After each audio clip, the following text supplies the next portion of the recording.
this does. Camera. Action.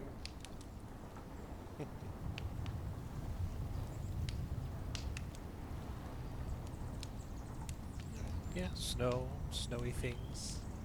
As long as we don't have to drive in it. Be good. Hello, everyone. Find a book. Found a book. And then my chair gave out. Okay. I mess with the audio every single time, so just let me know if things are needing to be adjusted, please. Hope all of you are well as can be, given the circumstances. This will be the first stream that I'm actually recording, so we'll hope for the best there. Maybe get that hopped up on YouTube for those who can't watch otherwise.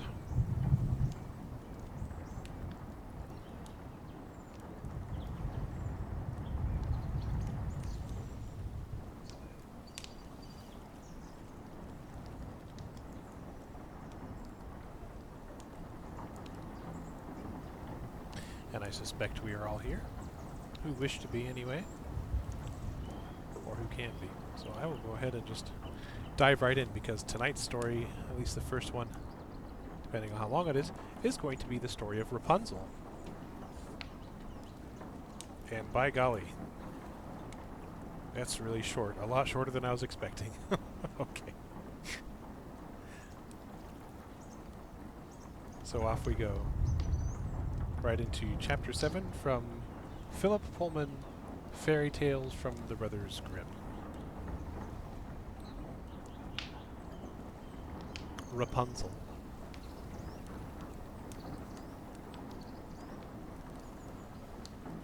There once lived a husband and wife who longed to have a child, but they longed in vain for quite some time. At last, however, the wife noticed unmistakable signs that God had granted their wish. Now, in the wall of their house, there was a little window that overlooked a magnificent garden full of every kind of fruit and vegetable. There was a high wall around that garden, and no one dared go into it, because it was the property of a very powerful witch who was feared by everyone. One day the woman was standing at the window, and she saw a bed of lamb's lettuce, or Rapunzel. It looked so fresh and so green that she longed to taste some, and this longing grew stronger every day, so that eventually she became really ill. Her husband was alarmed at her condition and said, "My dear wife, what's the matter?" "Oh," she said, "if I can't have any of that Rapunzel in the garden behind our house, I'll die." The man loved his wife dearly, and he thought, "Rather than let her die, I must get her some of that Rapunzel. I don't care what it costs." So, as night was falling, he climbed over the high wall and got into the witch's garden, where he pulled up a handful of Rapunzel. He scrambled back hastily and took it to his wife, who made it into a salad at once and ate it hungrily. It tasted good. In fact, it tasted so good that her desire for it grew stronger and stronger, and she begged her husband to go and get some more. So once again, just as it was getting dark, he set off and climbed the wall. But when he set foot on the ground and turned to go to the bed of Rapunzel, he had a shock, for there was the witch standing in front of him. "So you're the wretch who's been stealing my Rapunzel," she said, glaring at him. "You'll pay for this, let me tell you." "That's fair," said the man. "I can't argue with that, but let me plead for mercy. I had to do this. My wife saw your Rapunzel from our window up there, and she felt a craving. You know how it is. It was so strong she thought she might die if she couldn't have some, so I had no choice." The witch understood the reason. The anger went out of her expression, and she nodded. "I see," she said. "Well, if that's the case, you can have as much Rapunzel as you want, but there's a condition. The child your wife is bearing shall belong to me. It will be perfectly safe. I shall look after it like a mother." In his fear, the man agreed to this and hurried back home with the Rapunzel. And when in due course the wife gave birth, the witch appeared by her bed and took up the little girl in her arms. "I named this child Rapunzel," she said, and vanished with her. Rapunzel grew up to become the most beautiful child the sun had ever shone on. When she was 12 years old, the witch took her into the depths of the forest and shut her in a tower that had no door, no stairs, and no windows except for one very small one in a room right at the top. When the witch wanted to go in, she would call, "Rapunzel, Rapunzel, let down your hair." Rapunzel had beautiful hair, as fine as spun gold, and of the same lustrous color. When she heard the witch calling, she untied her hair and fastened it around the window hook before letting it down its full length all the way to the ground, 20 yards down, whereupon the witch climbed up to her little room. After she had been in the tower for some years, it happened that the king's son was riding through the forest. As he came near the tower, he heard a song so lovely that he had to stop and listen to it. Of course it was the lonely Rapunzel singing to pass the time, and she had a sweet voice, too. The prince wanted to go up to her, but there was no door to be found. He was baffled, and he rode home determined to come again and see if there was another way to get up the tower. Next day he came back, but with no more success. Such a beautiful song, and no singer to be seen. But while he was pondering, he heard someone coming and hid behind a tree.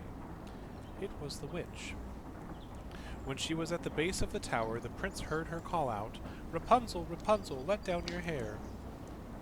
To his astonishment, down from the window tumbled a length of golden hair. The witch seized hold and climbed all the way up and clambered in through the window. "Well," thought the prince, "if that's the way up, I'll try my luck with it." So the following day, as darkness was falling, he went to the tower and called out, "Rapunzel, Rapunzel, let down your hair." Down came the hair, and the prince took its fragrant thickness into his hands and climbed up and jumped in through the window. At first, Rapunzel was terrified. She had never seen a man before. He was nothing like the witch, so he was strange and unfamiliar to her, but he was so handsome that she was confused and didn't know what to say. However, a prince is never lost for words, and he begged her not to be frightened. He explained how he'd heard her lovely voice singing from the tower, and how he couldn't rest until he found the singer, and how, now that he'd seen her, he found her face even more beautiful than her voice. Rapunzel was charmed by this, and soon lost her fear. Instead, she felt delight in the young prince's company, and eagerly agreed to let him visit her again.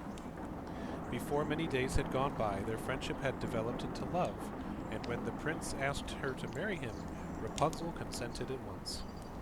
As for the witch, she suspected nothing at first, but one day Rapunzel said to her, "You know, it's funny, but my clothes no longer fit me. Every dress I have is too tight." The witch knew at once what that meant. "You wicked girl," she said, "you've deceived me. All this time you've been entertaining a lover, and now we see the consequences. Well, I shall put an end to that." She took Rapunzel's beautiful hair in her left hand, and snatched up some scissors with her right, and snip-snap, and down fell the lustrous strands up which the prince had climbed. The witch then transported Rapunzel by magic to a wild place far away. There the poor young woman suffered greatly, and after a few months gave birth to twins, a boy and a girl. They lived like tramps. They had no money, no home, and only what they could beg for from passers-by who heard Rapunzel sing. They were often hungry. In the winter they nearly perished of the cold, and in the summer they were scorched by the burning sun. But back to the tower. On the evening of the day when Rapunzel's hair was cut off, the prince came to the tower as usual and called, "Rapunzel, Rapunzel, let down your hair." The witch was lying in wait. She had tied Rapunzel's hair to the window hook, and when she heard him call, she threw it down as the girl had done. The prince climbed up, but instead of his beloved Rapunzel at the window, he found an ugly woman, who was as old as she was ugly. As ugly as she was old? Demented with anger, whose eyes flashed with fury as she railed at him. You're her fancy boy, aren't you? You worm your way into the tower. You worm your way into her affections. You worm your way into her bed. You rogue. You leech. You lounge lizard. You hide-born mongrel. Well, the bird's not in her nest anymore. The cat got her. What do you think of that, eh? And the cat'll scratch your pretty eyes out too before she's finished. Rapunzel's gone, you understand? You'll never see her again.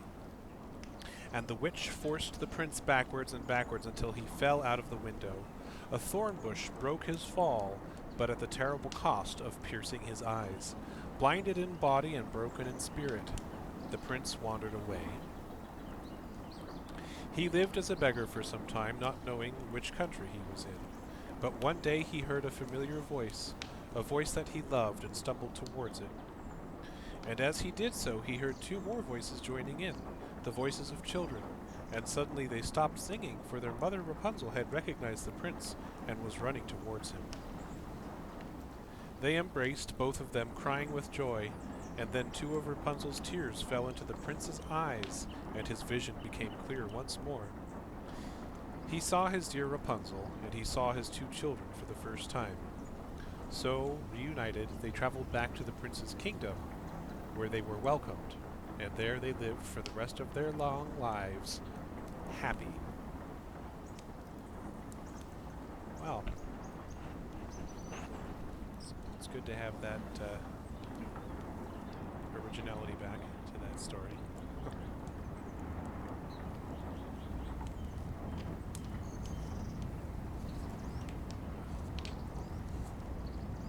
See what else we have.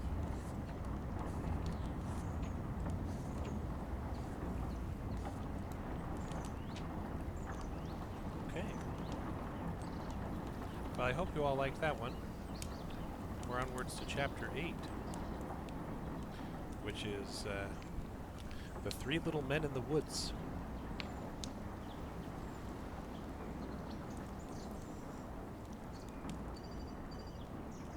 So here we go.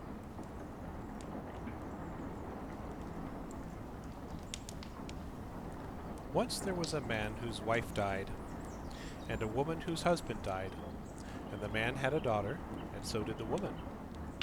The girls knew each other, and one day they went for a walk together, and they came to the woman's house. The woman took the man's daughter aside, and when her own daughter wasn't listening, she said, "You know, I'd like to marry your father. Tell him that and see what he says. If he says yes, I promise you'll have milk to wash your face in every day. It's very good for your complexion, and wine to drink, and my daughter will only have water. That's how much I'd like to marry him." The girl went home and told her father what the woman had said. The man said, "Marry her? Oh, good grief, what shall I do? Marriage is delightful, but it can be a torment as well, you know." He couldn't make up his mind. Finally, he pulled off his boot and said to his daughter, "Here, take this boot. It's got a hole in the sole. Hang it up in the attic, and then fill it up with water. If it holds the water, I'll take a wife. But if the water runs away, then I won't." The girl did as she was told. The water had made the leather swell and squeezed the hole shut, so that when she filled up the boot, all the water stayed in it. The girl told her father, and he went up to the attic to see. "Well, fancy that! I shall have to marry her then," he said. "You can't go back once you've made a vow." He put his best suit on and went to woo the widow, and presently they were married. Oh, where did the music stop? Where's my dear background? Hold on. I was supposed to go on for 3 hours. I don't know why it... Well, off we go then.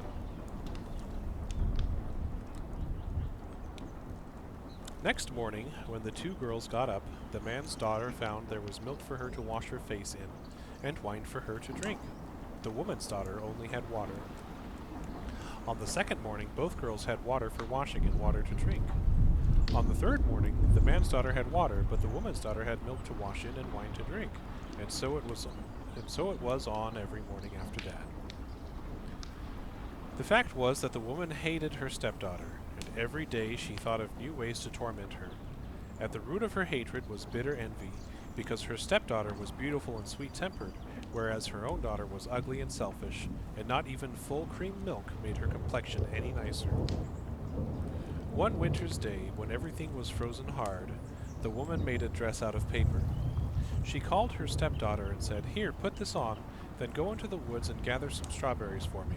I want some, and nothing else will do." "But strawberries don't grow in the winter," said the girl. "Everything's covered in snow and the ground's as hard as iron. And why must I wear this dress made of paper? The wind will blow through it, and the brambles will tear it to pieces." "Don't you dare argue with me," said the stepmother. "Be on your way, and don't come back till you've filled the basket with strawberries." And then she gave the girl a piece of bread as hard as wood. "Here's your food," she said. "You'll have to make it last all day. We're not made of money." Secretly, she thought, if the cold doesn't kill her, the hunger will, and I'll never have to see her again. The girl did as she was told. She put on the flimsy paper dress and went out with the basket. Of course there was snow everywhere, with not a green leaf to be seen, far less a strawberry. She didn't know where to look, so she went into the woods along a path she didn't know, and soon she came to a little house that was about as high as her head. Sitting on a bench outside it, smoking their pipes, were three little men, each about as tall as her knee, as she saw when they all got up and bowed. "Good morning," she said. "What a nice girl," one of them said. "Well-mannered," said a second. "Ask her in," said the third. "It's cold." "She's wearing paper," said the first. "Fashionable, I expect," said the second. "Chilly, though," said the third. "Would you like to come inside, miss?" they all said together. "How kind of you," she said. "Yes, I would." They knocked out their pipes before opening the door. "Mustn't smoke near paper," said one. "Catch fire in a moment," said the other. "Terrible danger," said the third. They gave her a little chair to sit on, and all three of them sat on a bench next to the fire. She felt hungry, so she took out her piece of bread. "Do you mind if I eat my breakfast?" she said. "What is it?" "Just a piece of bread." "Can we have a bit?" "Of course," she said, and broke it in two. It was so hard she had to knock it on the edge of the little table. She gave the little men the bigger bit and started to gnaw the smaller one. "What are you doing out here in the wild woods?" they said. "I'm supposed to gather strawberries," she said. "I don't know where I'm going to find any, but I'm not allowed to go home till I've filled my basket." The first little man whispered something to the second, and the second whispered to the third, and then the third whispered to the first. Then they all looked at each other. "Will you sweep the path for us?" they said. "There's a broom in the corner. Just clear the path a bit next to the back door." "Yes, I'd be glad to," she said, and she took the broom and went out. When she'd gone, they said, "What shall we give her? Such a polite girl. Shared her bread with us, and it was all she had. Gave us the biggest bit, kindly as well as polite. What shall we give her?" And the first one said, "I'll make sure she grows more and more beautiful each day." The second one said, "I'll make sure that every time she speaks a gold piece will fall from her mouth." The third one said, "I'll make sure that a king will come along and marry her." Meanwhile, the girl was brushing away the snow from the path, and what did she find there but strawberries, dozens of them, as red and ripe as if it were summer. She looked back at the house, and she saw the three little men all looking from the back window. "Yes," they nodded. "Go ahead, pick as many as you want." She filled the basket and went to thank the little men. They all lined up to bow and shake her hand. "Goodbye, goodbye, goodbye." She went home and gave the basket to her stepmother. "Where did you get these?" the woman snapped. "I found a little house," she began, but a gold piece fell out of her mouth. As she continued to speak, more and more gold pieces fell to the floor, till they were heaped around her ankles. "Look at her showing off," said her sister. "I could do that if I wanted. It's not that clever." Of course, the stepsister was really wild with envy, and as soon as they were alone, she said to her mother, "Let me go to the woods and pick strawberries. I want to. I really want to." "No, darling," said her mother. "It's too cold. You could freeze to death." "Oh, go on, please. I'll give you half the gold coins that fall out of my mouth. Go on." Finally, the mother gave in. She took her best fur coat and altered it so it fitted the girl, and gave her chicken liver pâté sandwiches and a big piece of chocolate cake for the journey.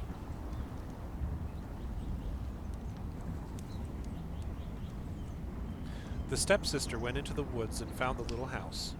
The three little men were inside, looking through the window, but she didn't see them, and she opened the door and went straight in. Move out the way, she said. I want to sit next to the fire. I'm going to turn this thunder down a little bit. Let me know if that's too quiet or if turning it down was a good idea. The three little men sat on their bench and watched as she took out her chicken liver pâté sandwiches. What's that? They said. My lunch, she said with her mouth full. Can we have some? Certainly not. What about the cake? It's a big piece. Do you want all of it? There's hardly enough for me. Get your own cake. When she'd finished eating, they said, You can sweep the path now. I'm not sweeping any path, she said. Do you think I'm your servant? What a nerve. They just smoked their pipes and looked at her, and since they obviously weren't going to give her anything, she left and looked around for strawberries. What a rude girl, said the first little man. Selfish, too, said the second. Not as good as the last one by a long way, said the third. What shall we give her?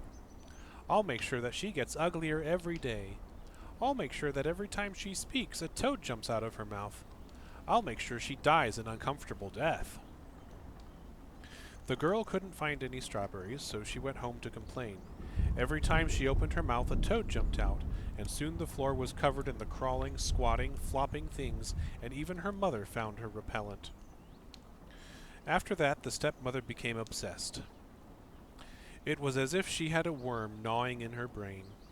The only thing she thought about was how to make her stepdaughter's life a misery, and to add to her torment, the girl was growing more and more beautiful each day.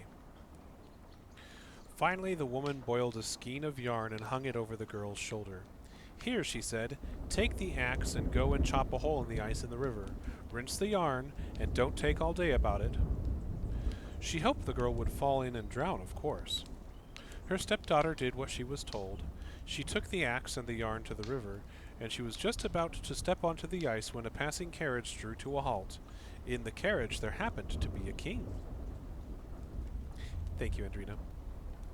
Stop! What are you doing? He called. That ice isn't safe. I've got to rinse this yarn, the girl explained. The king saw how beautiful she was and opened the carriage door. Would you like to come with me? He said.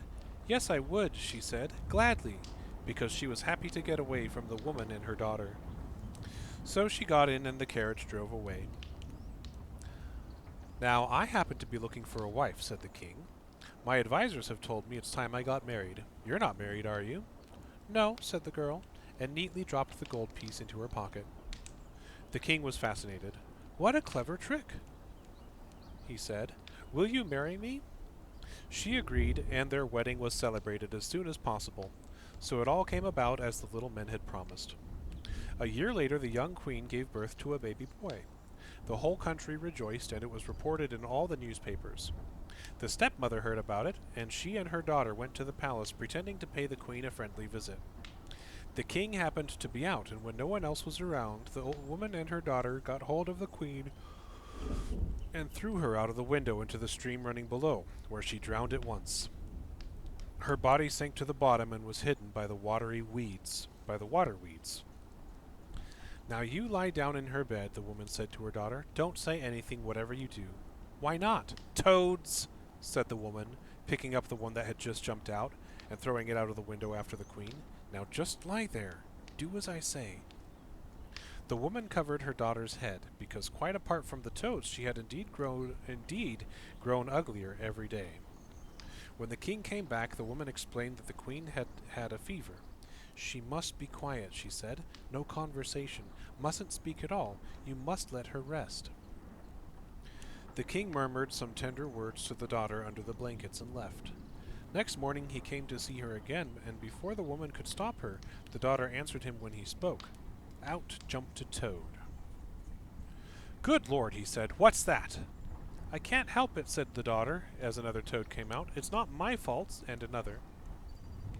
What's going on, said the king. Whatever's the matter?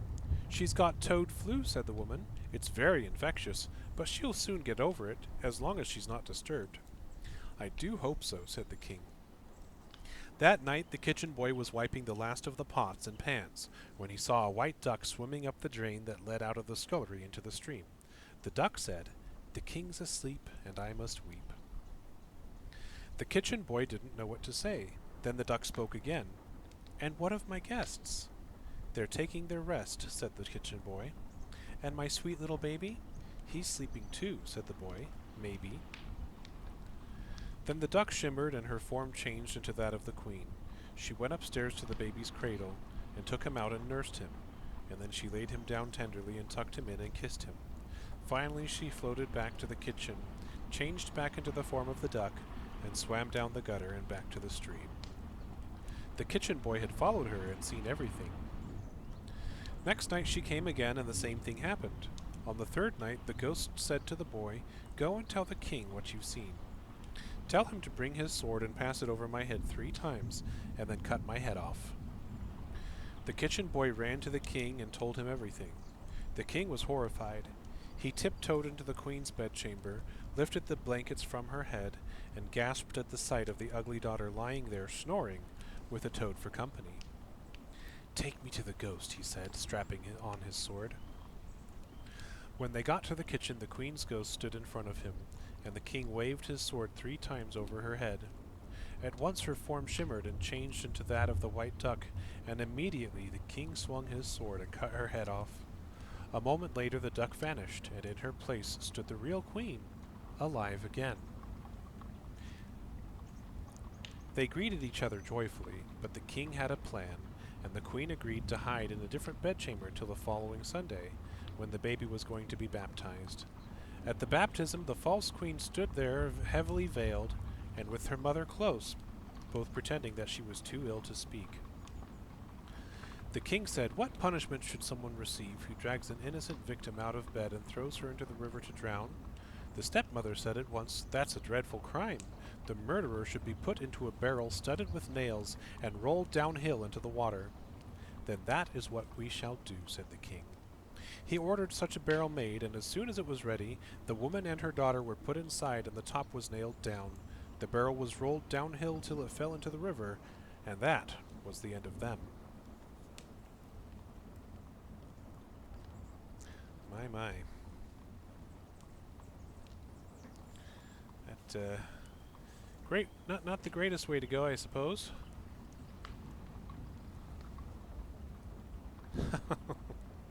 Just a little bit gruesome. Tonight I'm only reading 2 stories, apparently, because my voice feels like it's going out. It's not the best thing for a storyteller to have happen to them. But,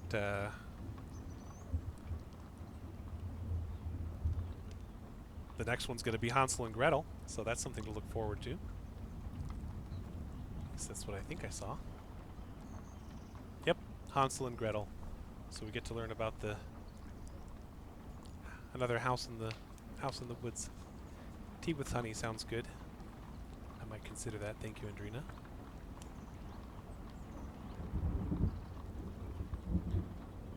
And I would very much like to thank you all for being here. It would be Alexis, Alien, Andrina, Katz, Cinder, Saren, Dux, Jody, and Joint Effort. Thank you all so much. I really appreciate it. And when I look straight into the camera, I don't see my own face on the stream, so I don't know what I look like that way. Quack, quack, quack, quack, quack. Kiwi, kiwi. Yes. Let me do that too.